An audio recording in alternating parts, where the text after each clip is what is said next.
How's it hanging, homies? It's me, your boy Master Steph, and we are back with another Battle Spirits Saga match video. So sorry about the little delay on this one. I had some personal issues come up last week, why the video is coming out a bit later, but hopefully it's worth the wait. It is a spicy one. So I have for you guys today a best 2 out of 3 set with my good pal Nick over at Nick TCG as always. It's going to be Nova Star Dragons versus Red Terrasaur Aggro, right? So it is a pretty spicy series. So my Nova list is the same as my previous video. I'll put it on screen or I'll just link you to the video before. Nick's Terrasaur list is the same one that was used, I think, to win Palm Springs, I believe. So he's using a pretty meta deck, I would say. And this series goes to the mile, man. It goes all the way. I won't spoil how it ends, but it's a pretty spicy ending, I'd say. I really don't want to take up too much of your time with this intro.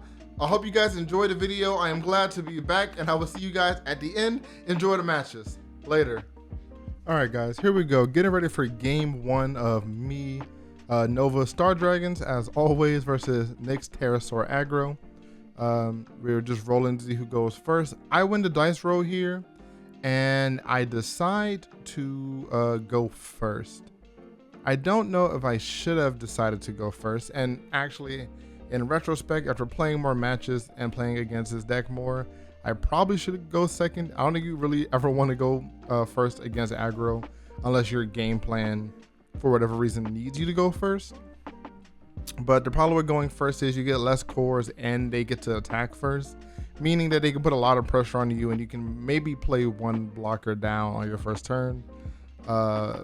Yeah, so it's really rough. I do play my Halberd Dragonarch here, which is a great anti-aggro card because your opponent's spirits have to have at least 2,000. Oh, sorry, they have to have more than 2,000 BP to deal damage to you, meaning they have to have at least 3,000 BP to deal damage, which does force him to play more cores onto spirits instead of going wider, which is what Terrasaur kind of wants to do.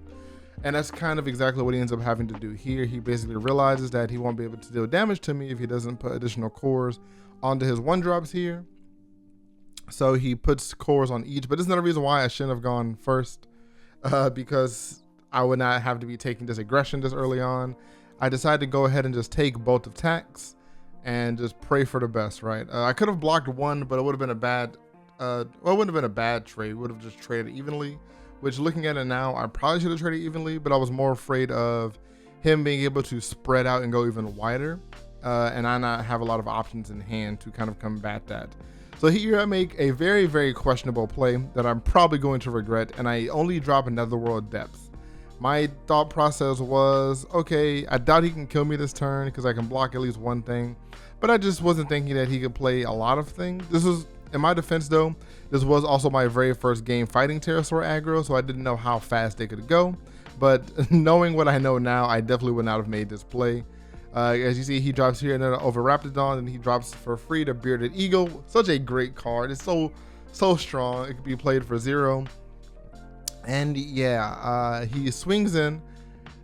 I don't have Ice Shield down. I don't have the cores even play an Ice Shield. So it really just comes down to, can I survive this turn? Hopefully my draws give me something that I can use, but spoiler alert, they are not going to give me anything I can use, and this is going to be a very quick game one. This is one of the fastest games of Battle Spirits I think I've ever played, and yeah, I just get demolished here by the aggression. But that's a good showing of just how turbo Terrasaur can go, so please do be careful in the future if you ever go up against a Terrasaur deck. They can swarm you down pretty quick. So quick game one, done and dusted. You know, moving on, we've learned our lesson. Because I lost the first game, I get to choose who goes first and who goes second. I make the questionable decision to go first again. Like I said, at the time of this recording, I hadn't fought Terrasaur or much aggro in general. So in most cases, I probably would choose to go second against Terrasaur or any like white aggro. But the reason why I decided to go first is because I had Volcanic Cane in hand, and I was like, oh, I can play Cane on turn 1 and start getting my draws going, right? That is a good consolation prize for going first, but in most cases, I will probably still go second just to avoid early aggression, because this time I don't have anything to stop him from spreading out. Luckily for me, he didn't draw a super aggro hand, it seems like, But if he would have had a similar hand to last game, I could be taking upwards of 3 to 4 damage this turn if I was not careful. So probably should not go not go first against aggro in general. You want the extra core for more defense. You want the additional like chance to attack them, to put pressure on them, or to just set up a board to hold back, right? So anyway, I take 2 damage, not a big deal. I am just deciding on how I want to play this out next. So I had to choose my discard for the Volcanic Cane effect. Volcanic Cane lets you draw 2 cards, but then you have to discard a card from your hand for the extra draw. But it's really good for Star Dragons because you get to tutor through your deck a lot quicker. Here I play my Andromedios, one of my favorite cards in the Star Dragon archetype. This card is great because it allows you to search through your deck for additional Star Dragons. That does include your Nova and your Seagorms if you don't already have them. I lost the Cobra temporarily, but that's fine. So here I was making the decision on whether or not I should attack. The scary thing is if I attack, he can aggress onto me pretty hard next turn. But if I decide to not attack, I might miss out on a draw I might need for something better, or to tutor my deck. In the end of it all, I decide to attack because I do have an Ice Shield played down. So my thought process was, even if I attack, I deal 1 damage to him, and even if he does aggress next turn, I have Ice Shield as a defense, which works out because I actually pick up an Andromeda, and Andromeda would be great for helping me clear a unit off his board next turn. I could have picked up the Rain Needle that was in that stack just for extra defense, but I thought the Andromeda would be a better 1-for-1 kind of trade, as opposed to Rain Needle just coming down and not really doing much, although Rain Needle would be more core efficient technically, but I decided to go with the Andromeda to play for the future. I was trying to play for the future in this game, right? A lot of times when I'm playing Nova, obviously I want to draw my combo in hand, but I'm also trying to play for the future value, not for like immediate board value, which sometimes bites me in the butt. Especially here, he drops a Volcanic Break. Volcanic Break is able to clear my Andromedios because he paid for it with the Soul Core, and he does kill something that's 6,000 or more. So unfortunately, I do have to take some punishment here, but I do go ahead and activate the Ice Shield early, get it out of the way, I pay all the cores. You already killed my spirit, so I'm not worried about keeping it on the board. Pay all the cores, end his attack step early. So that's exactly what I was talking about. Because of that, I was able to stop his aggression as well as kind of see what I wanted to do. Next, I draw my 2 and I discard 1 for the Volcanic Cane effect. So now I luckily have another Ice Shield in hand, which is another reason why I was okay with doing that line of play. And then I drop my Andromeda. So like I said previously, Andromeda allows me to kill something when summoned that has a power of 3,000 or less. I kill the corner of the Flame Rat, and then it's strategic to kill the Flame Rat here because that's 1 less beast that he has, Emperor Beast. So against Terrasaur Aggro, you want to be very careful about watching out for Rex. Rex's cost is reduced for every Emperor Beast, or every Emperor Beast and every Terrasaur on the board counts as double towards Rex's cost. So I'm always trying to clear Emperor Beast and Terrasaurs before clearing anything else. Rain Needle is a Star Dragon, so that does not help him with the cost reduction, so that's why I targeted the Corner Flame Rat. Plus, Corner Flame Rat can give him value for getting additional draws, and I don't want him drawing. So he attacks with the Dilophosa, or however you pronounce his name, I don't actually know.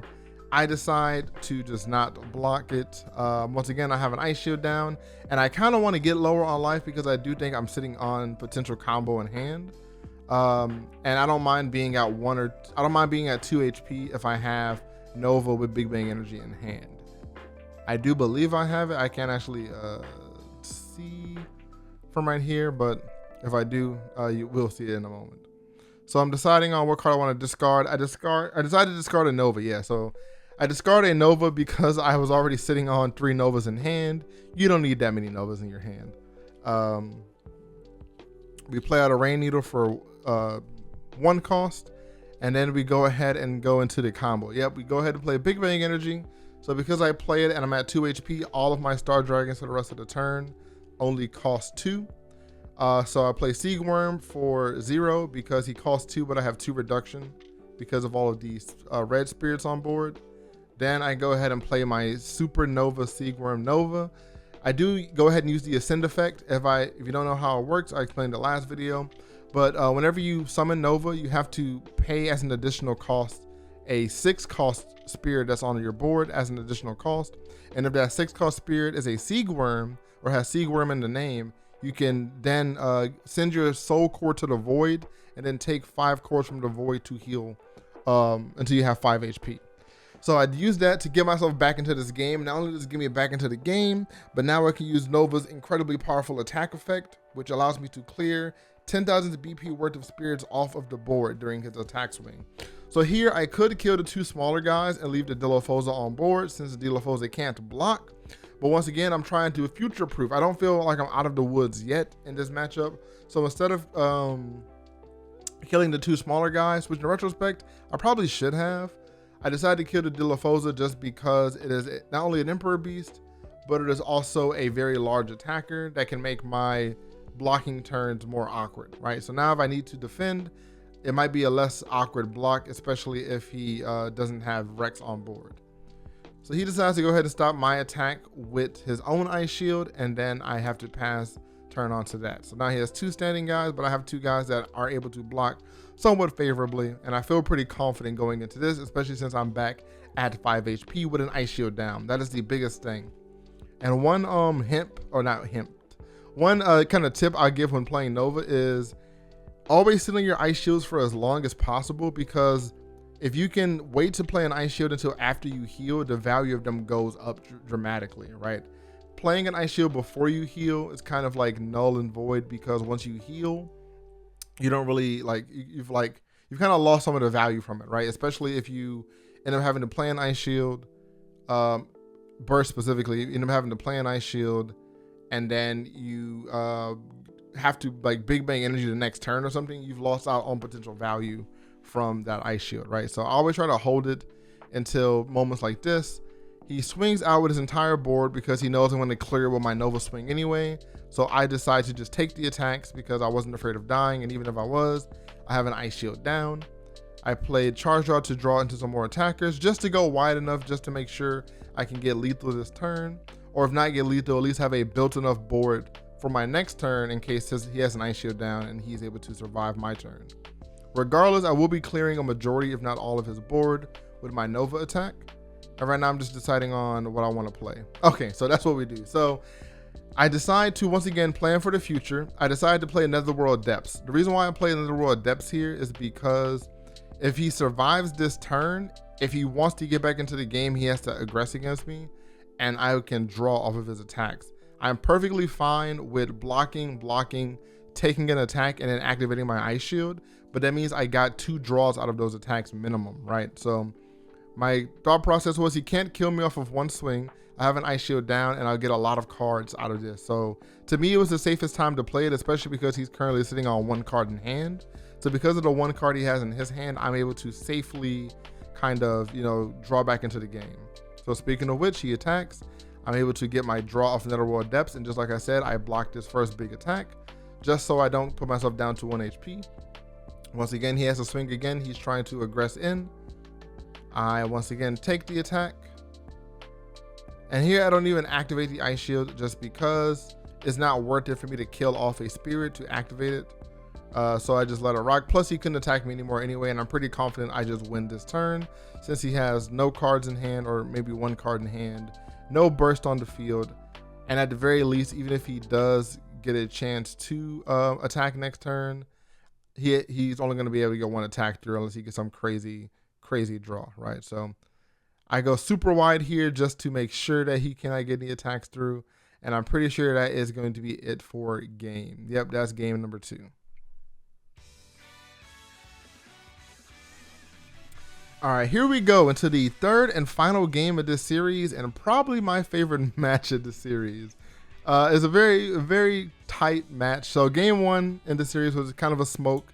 I got blown out of the water. Game 2 was looking kind of shaky, but we managed to pull it out. And now game 3 is going to be one slobber knocker of a game, if that's the word you want to use. So because Nick lost, he elected me to go first, right? Which makes sense. Like I said, I probably shouldn't be going first against him, and he knows that.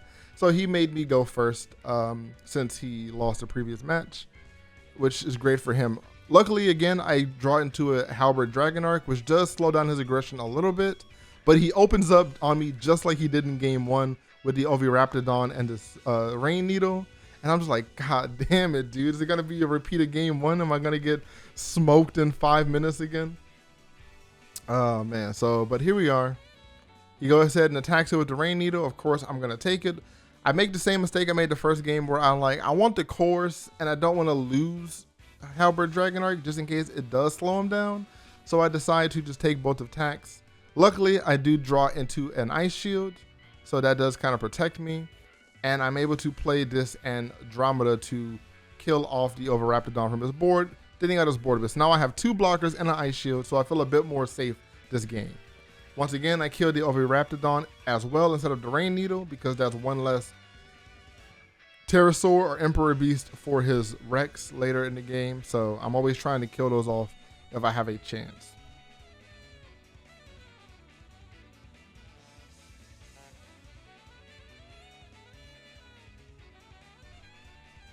So here Nick plays Starbless Draw for 2 just to kind of draw into some answers. He was pretty low on cards, and we're kind of at a stalemate because he knows he can't really attack in. So instead of trying to go wide, he's just trying to build up some more answers in his hand, which I respect. He wasn't going to be able to really attack through my board this turn, so he's just setting up for the future. So unfortunately for him, though, I happen to have another Andromeda in my hand, and I kill off his Cornered Flame Rat. I feel a lot more comfortable. I pass back to him again because I don't really feel comfortable attacking into him right now. I don't want to give him a bunch of cores to work with because if he has more cores, he can flood the board a lot faster and I am in risk of dying sooner. So instead of attacking in, even though my board state is advantageous versus his, I decide to just pass and see what he does. Which he has a pretty slow turn again himself. He just plays a Scorched Battlefield Nexus, which is very good in Terrasaurs because he gives all of his spirits 1000 BP during his attack step. And if he has 2 cores on it, it lets him draw whenever he deals damage, which is very good. So he's debating on playing the last card out of his hand. He only has 1 card left, I think. Oh no, he has 3 cards left. I apologize, I couldn't see. So he's debating on, I guess, playing another card here. But he's just coring that guy up so that can't be killed by another Andromeda at the very least. At least one of them cannot. Or they can't be Burning Force, which is important. So he attacks in for 5,000. I decide to just take this and go down to 2 life. Maybe not the best choice, but I'm really banking on a last minute heal. He attacks again for 4,000. And I unfortunately have to block this with my own 4,000, causing it to trade. Neither of us decide to play any magic, and they will trade. I allow my Andromeda to just die. Once again, that was at 4,000 BP because of his Scorched Battlefield. Normally it would be at 3,000, but the Scorched Battlefield put in a lot of work there.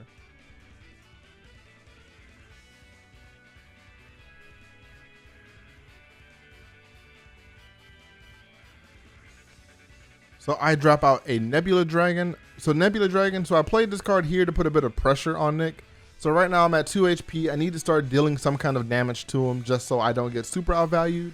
Because even if I heal and he's still at max HP, it's kind of rough for me. So Nebula Dragon has a special ability to where if he has the Soul Core on him and he's at level 2, he has 2 red symbols, meaning he deals 2 damage, right? So Nick decides to just Ice Shield this attack out of his hand so he doesn't have to take a bunch of damage this turn since he had no blockers. But he does still at least take 2 damage from Nebula Dragon's effect, so that kind of helps even out the game a little bit.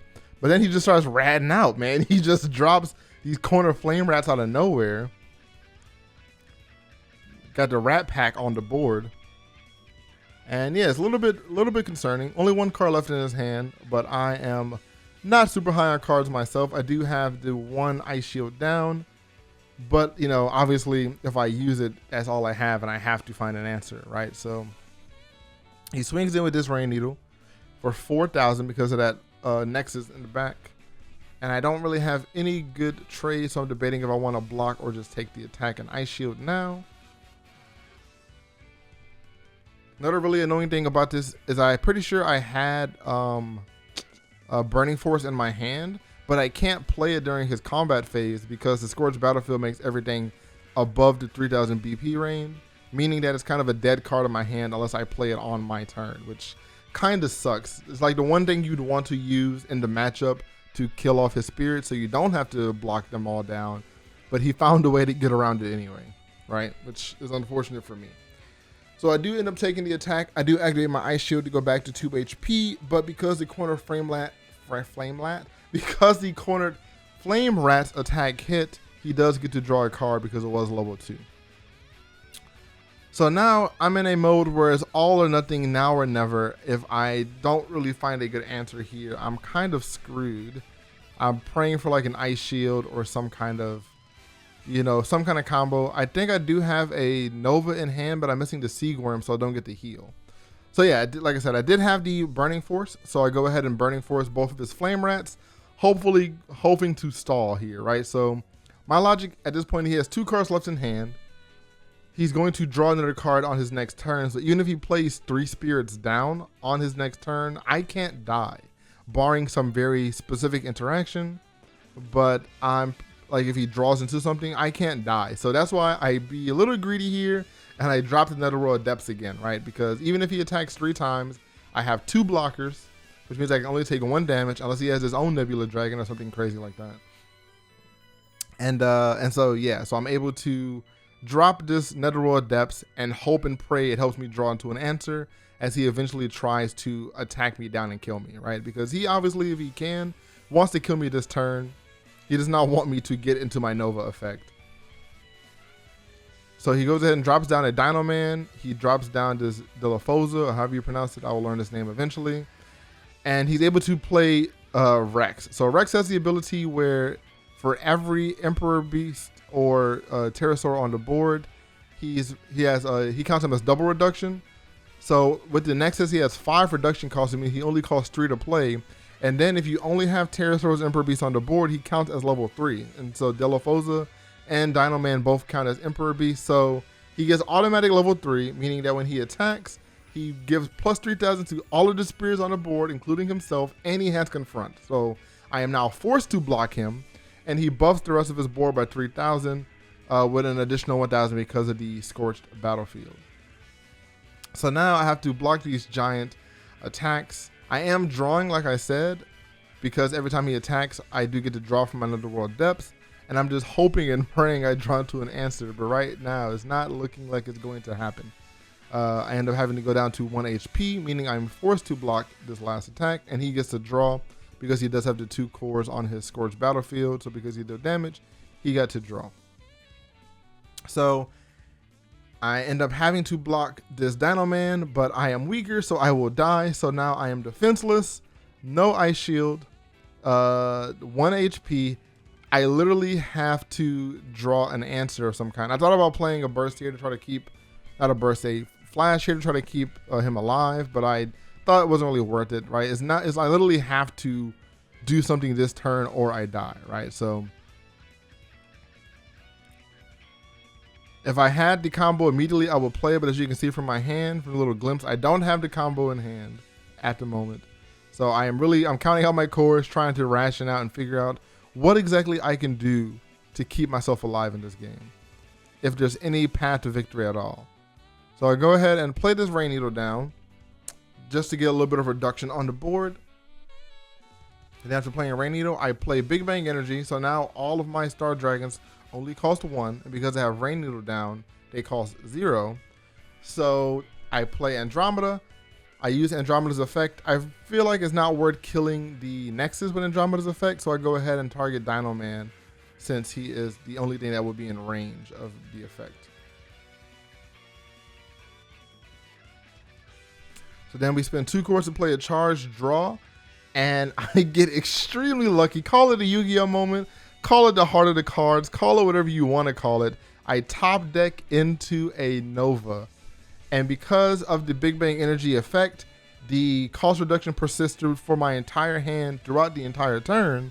So I'm able to play Nova for 1, even though I drew him during the turn. That's what Nick was talking about right here. He was unfamiliar with the ruling, but just so you know, Big Bang Energy lasts for the entire turn, and if any Star Dragons are added to your hand during the turn, they still get a discount.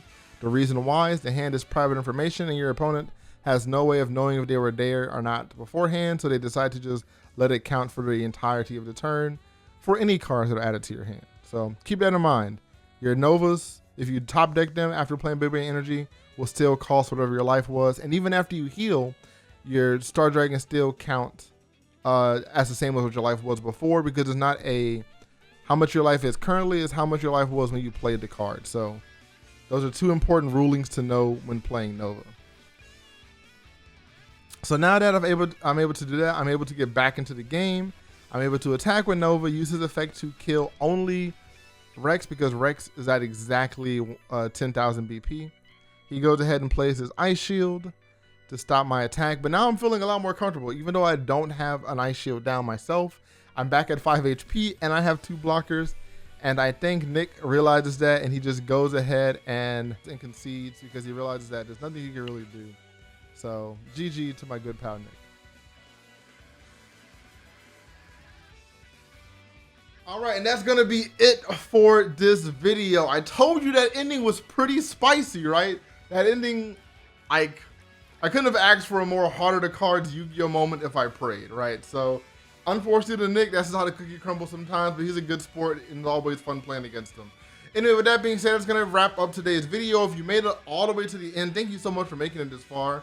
And please like, comment, subscribe, all of those things. They really do help me make more content, and hopefully it does not take this long to get another match video up. I already have one that I'm working on currently, and then I'll be recording some more match content this week.